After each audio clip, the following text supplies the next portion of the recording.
Hi guys, welcome to my YouTube channel, Dave D Fishing. So in this video, we're going to be doing a couple different things in it. But first off, we are fishing after a May northeaster storm, which is a little bizarre. Normally you associate that type of storm with wintertime and snow and that type of thing. So this storm messed up the water pretty good. Water looks like chocolate milk in a lot of places, especially the bays and areas where streams and rivers run off into. It's a little worse than normal.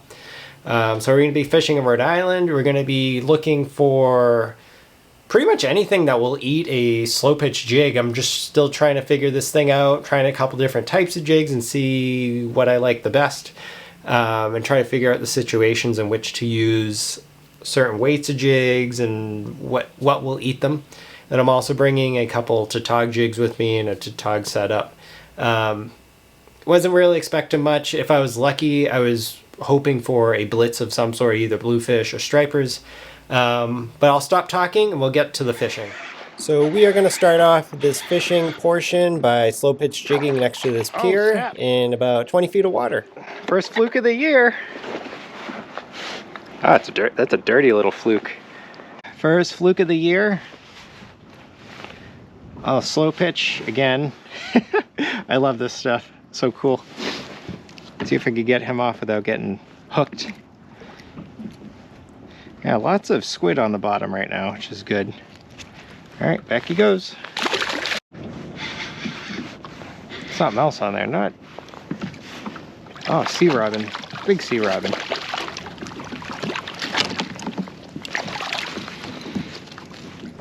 This sea robin is very lucky. I wasn't fishing for a fluke because I use sea robin for fluke fishing. I'll cut it into strips, and it is an extremely durable bait to tip your bucktails with or whatever lure you might be using for a fluke. About 30 minutes later, I dropped my slow pitch jig on a wreck that was nearby, and it seemed to work. Let's see what we got here.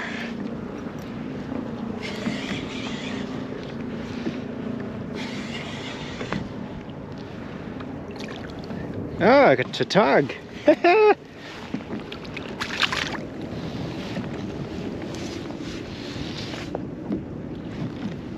man.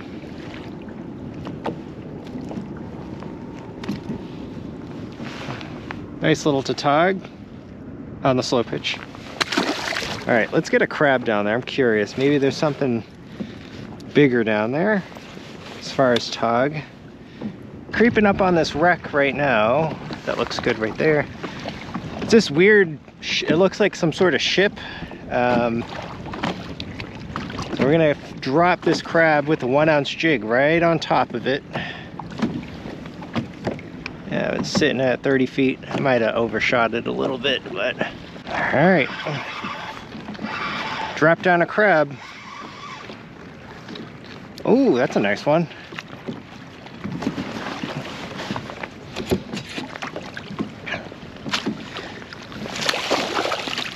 Nope.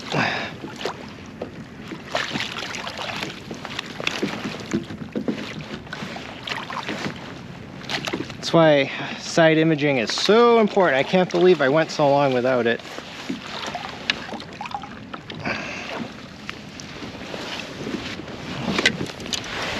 Yeah. A nice little mixed bag today. Yeah. There you go, guys. Nice little Tautog. We're gonna measure him. I haven't really kept too many. I think I kept 3 this year.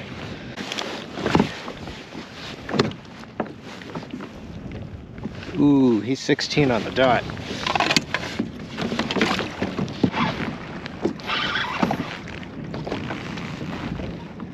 Ooh. Yeah, this wreck has some good fish on it.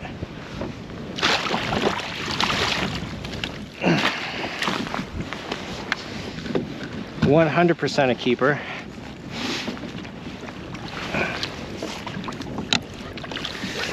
Nice little white chin.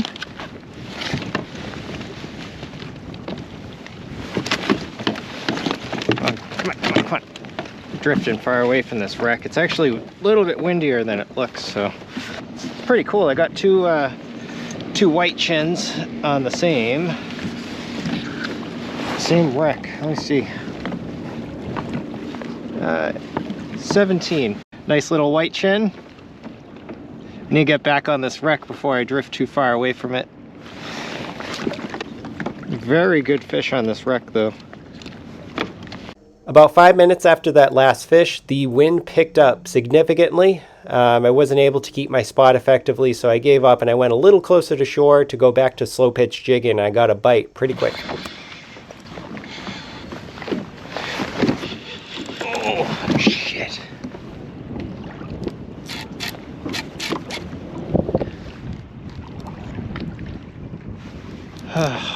Wow, that was nuts. This slow pitch stuff, it works. Oh man.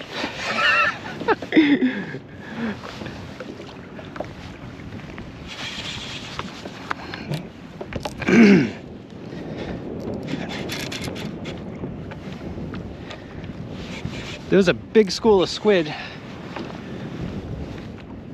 Oh my god. All right, okay. All right, okay. So one thing I got to get used to with the slow pitch jigging stuff is that the rods are a lot softer, so any fish that you get seems a lot bigger than it really is, and you also get a funner fight out of them too, I feel.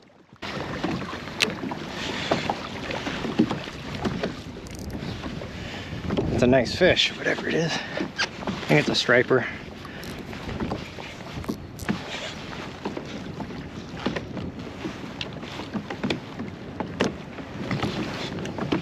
Wow.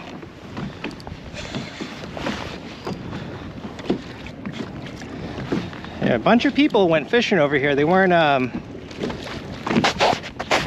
getting anything. Man. Sort of hoping it was a bluefish, but I really think it's a striper.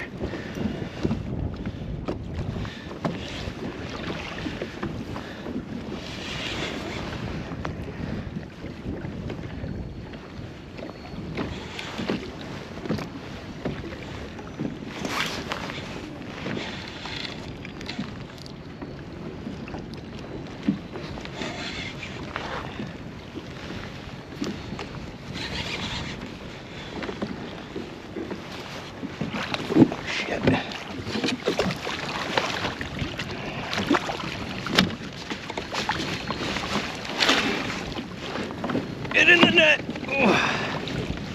It's not huge, but oh man. What a day. Ugh. Very dense.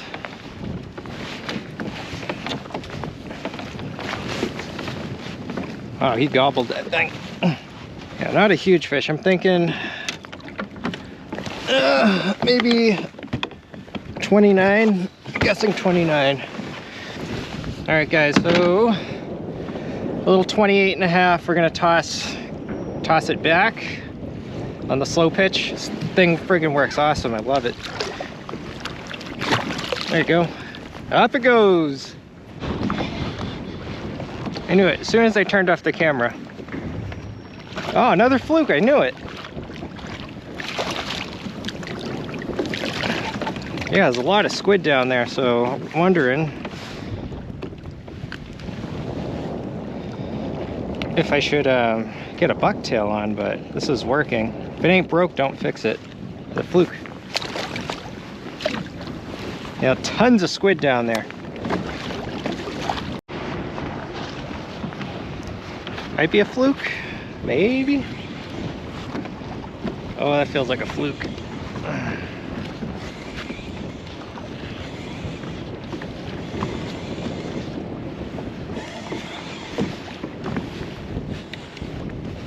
Oh, that's the biggest sea robin I've ever seen. Oh, that's a monster sea robin. Try not to get hooked here. After that last sea robin, I did like another 15 minutes or so, and I decided to call it quits. I'm exhausted from just sitting in the wind and trying to hold place, so time to go.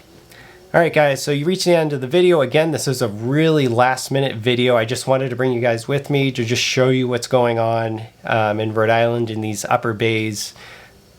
didn't really plan on keeping the camera on too long. I just showed you the action, boom, boom, boom, striper, tautog, sea robin, fluke.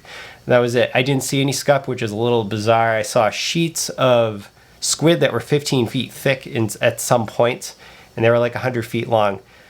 Tons of squid in the water, not so many stripers, which I find a little bizarre. I think the stripers just swam up the Providence, or they just swam up to Boston. It is what it is. So yeah, short video, and I'm going to try and get out later this week for sea bass, bluefish, more stripers if they're around, and then possibly weakfish. I didn't see any weakfish up in this bay where I went, where I thought I would see them. So stay tuned, like, subscribe, comment.